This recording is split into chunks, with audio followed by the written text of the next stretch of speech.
Profesor, ayer fue, para terminar, alguna reseña sobre el Día de Malvinas, sobre el 2 de abril. ¿Qué nos podría decir? Con respecto a todo lo que hemos hablado, ¿no? Y todo el contexto del 82. Sí. Punto uno, las Malvinas, no hay un problema. Primero, las Malvinas no son argentinas. Decimos así. ¿No? Es decir, ¿por qué las Malvinas son argentinas? No hay ningún elemento del derecho histórico ni del derecho, ningún elemento por el cual las Malvinas sean argentinas. A ver, profesor, si yo voy a enseñar eso en la escuela y me echan. Bueno, pero es la verdad. A ver, vamos a circunscribirnos a la cuestión más leguleya, por decirlo así. Uno sabe más allá de lo que uno piensa sobre las cuestiones leguleyas. Vamos a la cuestión leguleya para ir a lo más básico. Las Malvinas nunca fueron parte de la Argentina, porque cuando las Malvinas nunca fueron indisputadas por el Virreinato del Río de la Plata. Y además, que haya sido parte del Virreinato del Río de la Plata no significa que sea parte de la Argentina, porque con ese criterio Bolivia debería ser parte de la Argentina. Bolivia no solamente era parte del Virreinato del Río de la Plata, sino que era la parte central del Virreinato del Río de la Plata. Sí. Es decir, Potosí era lo mismo la banda oriental o el Paraguay. O sea, con el criterio porque fueron parte del Virreinato del Río de la Plata, bueno, entonces tenemos que anexarnos Uruguay, Paraguay, Bolivia, el sur de Brasil. Ese no tiene sentido. Dos, las Malvinas llegaron a ser, intentaron ser gobernadas, no fueron gobernadas, intentaron ser gobernadas cuando no existía la República Argentina, existía algo llamado Confederación Argentina o antes Provincias Unidas en realidad. Es verdad. Sí. Es decir, cuando por ejemplo Bolivia era parte de las Provincias Unidas, recordemos que quien redacta la Declaración de Independencia de las Provincias Unidas es un boliviano, Serrano, que después redactó la independencia de Bolivia en 1824. ¿Sí? Es decir, los territorios fueron cambiando y las unidades políticas fueron ganando territorio y perdiendo territorio. Y la unidad política de lo que después iba a ser la Argentina, Bolivia o Uruguay, porque también las podría reclamar Uruguay, ¿no? Las Malvinas. Ese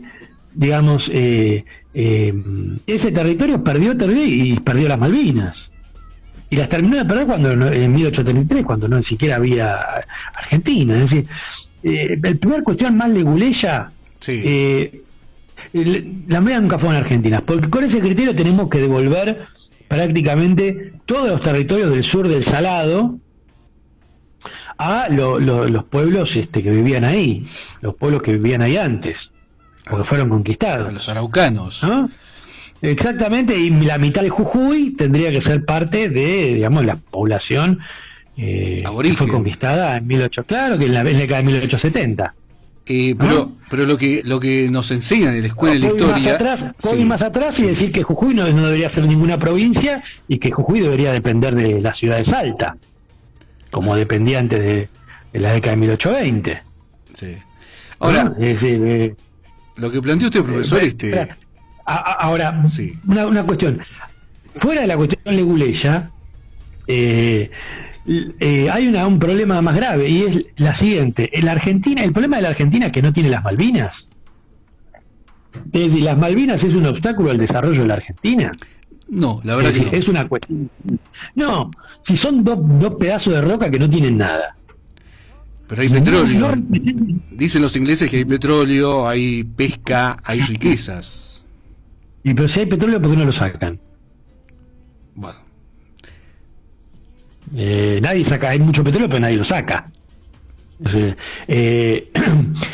Por lo tanto, lo que tenemos ahí es que la Argentina no es un país como es, la Argentina no está como está por culpa de que no tiene las Malvinas. Entonces, no es un problema nacional. Y en el caso de que alguien reconquiste las Malvinas, la casa ahora va a seguir igual. Si las Malvinas son anexadas al Estado Nacional, y vamos a suponer que se encuentra petróleo, ¿quién se va a hacer rico con ese petróleo? ¿Los trabajadores se van a hacer ricos con el petróleo o los empresarios que se hacen ricos siempre? No. Entonces, ningún obrero se va a hacer rico con ese petróleo, si es que hay. ¿No? Supongamos que hay. No, los que van a hacer negocios es lo mismo que hacen negocios en la Argentina. Por lo tanto, voy más allá. Las Malvinas no son argentinas, ni lo serán, porque la Argentina no es nuestra. Yo sé dónde quiere llegar usted, profesor. La Argentina no es nuestra. La Argentina le pertenece a un grupo de burgueses, y por lo tanto, si las Malvinas son recuperadas, sí, las Malvinas le pertenecerán a un grupo de burgueses. Como no valen nada, no va a cambiar la ecuación. Si hubiera petróleo, ese petróleo va a ser apropiado por ese conjunto de burgueses, nacionales y extranjeros. Claro, si usted lo explica de esa manera, uno lo va entendiendo, ¿no? Pero cuando uno escucha la primera afirmación de usted, uno casi como que se escandaliza, ¿no? Bueno, pero justamente uno aspira a espíritus críticos, ¿no? Es decir, que no se enojen con la primera palabra y traten de examinar las cosas.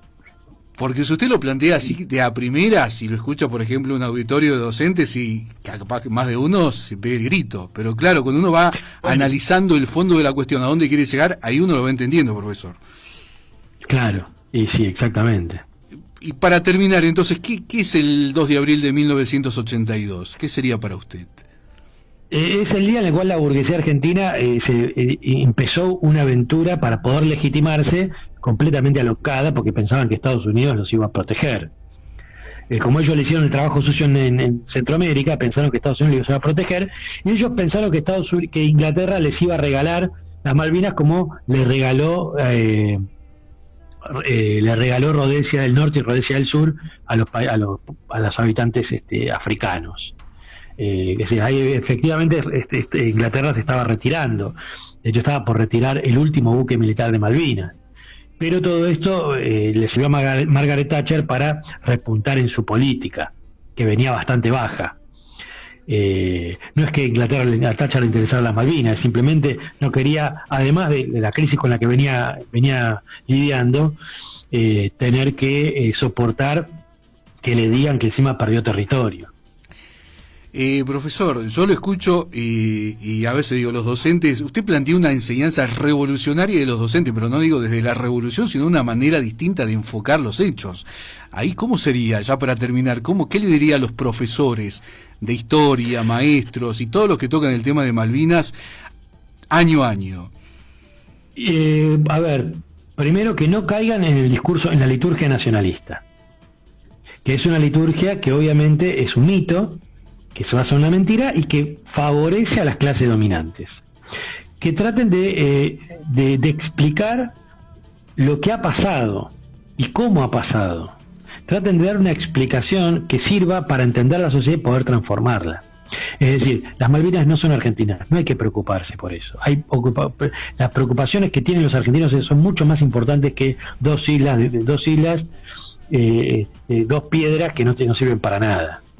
Y no caer en esa mentira. ¿Usted, profesor, ha enseñado así en las aulas? ¿Usted ha dado este punto de vista de enseñar de esta manera la historia argentina? ¿Lo ha hecho en clases? Sí, lo he hecho en clases, sí. Lo he hecho en clases. ¿Y no ha tenido resistencia por parte de las autoridades? Mira, que yo sepa no, sí de algunos docentes, de compañeros de trabajo muy kirchneristas o incluso trotskistas, que justamente eran más oficialistas que los propios directivos. Los propios directivos tenían miedo de decirme algo por la cuestión democrática. Sí. Estos no. Es decir, uno podría decir que los kirchneristas y la izquierda trotskista actuaban en ese momento, esos docentes, actúan como ariete del Estado. Se actúan como parte del Estado, porque enseñan eso, discuten con los que están en contra de eso. Entonces son parte del Estado. La educación es parte del Estado, ¿no? Es parte de la guerra ideológica que hace el Estado en la conciencia de los chicos. Cuando un docente pelea contra la formulación del Estado, se pone en el campo, se coloca en el campo de la disputa de la conciencia. Pero cuando un docente apoya la educación oficial, se transforma justamente en un militante del Estado.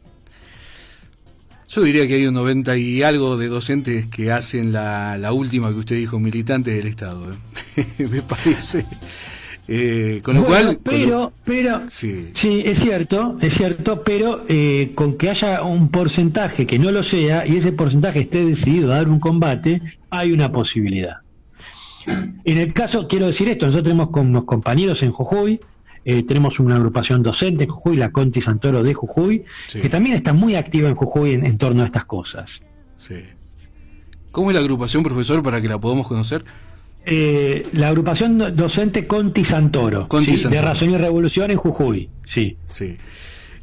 Profesor, la verdad que podríamos hablar un tiempo largo de estos temas, la verdad que es interesantísimo hablar con usted, lo que plantea es revolucionario, para cualquier oyente que esté escuchando esta hora el programa, lo escucha usted y queda medio pensativo, medio descolocado, le diría yo, porque lo que usted plantea es realmente interesante, ¿no? Si uno lo analiza en su profundidad, uno lo entiende, que usted quiere llegar al hueso, a la esencia del tema, por ahí es complicado llegar ahí también. Es un esfuerzo que vale la pena. Profesor, como siempre, muchísimas gracias por esta entrevista y siempre aprendemos algo. A veces suena muy duro, usted le digo, a veces suena muy directo. Quizás algún oyente dirá, pero ¿qué le pasa al profesor? Pero bueno, es interesante escucharlo y es interesante analizarlo. Sí. Bueno, son estilos. Bueno, profesor, muchas gracias y en cualquier momento lo estamos llamando para poder hacer otra entrevista y gracias por este tiempo suyo que nos ha dado. No, por favor, gracias a ustedes. Hasta la próxima, que tenga un buen fin de semana.